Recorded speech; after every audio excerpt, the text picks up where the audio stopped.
বিকেলের জন্য একটা নাস্তা বানিয়ে নিয়েছিলাম, যেটা খেতে ভেতর থেকে খুব সফট এবং উপরটা একদম ক্রাঞ্চি হয়। যার মূল উপকরণ হলো সুজি।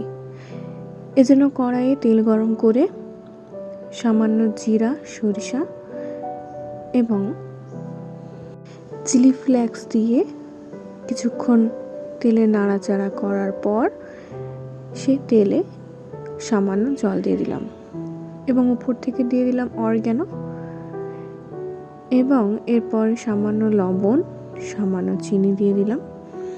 জলটা ফুটিয়ে এলে এর মধ্যে দিয়ে দিলাম কাঁচা আলু, যেটা গ্রেট করে দিয়ে দিলাম। এর সঙ্গে আলুর সঙ্গে আপনারা গাজরও ব্যবহার করতে পারেন। এরপর অল্প, এখানে আমি 1/2 কাপ পরিমাণ সুজি দিয়েছিলাম। অল্প অল্প করে সুজিটা দেবেন, না হলে দলা পাকিয়ে যাবে। এরপর এর মধ্যে দিয়ে দিয়েছিলাম 2 টেবিল চামচ পরিমাণ চালের আটা।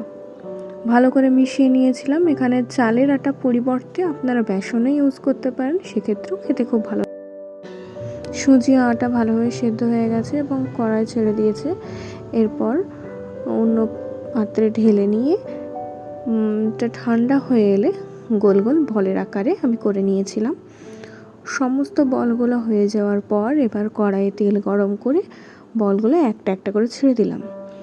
দেখবেন খুব বেশি পরিমাণে বল দেবেন না, অল্প অল্প করে দেবেন, নাহলে একটার গায়ে একটা সেগুলো লেগে যাবে।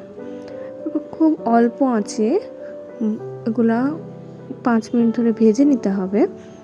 যখন হালকা ব্রাউন হয়ে আসবে সে গ্যাসটা বাড়িয়ে দিতে হবে এবং উপরটা খুব ক্রাঞ্চি হবে খেতে।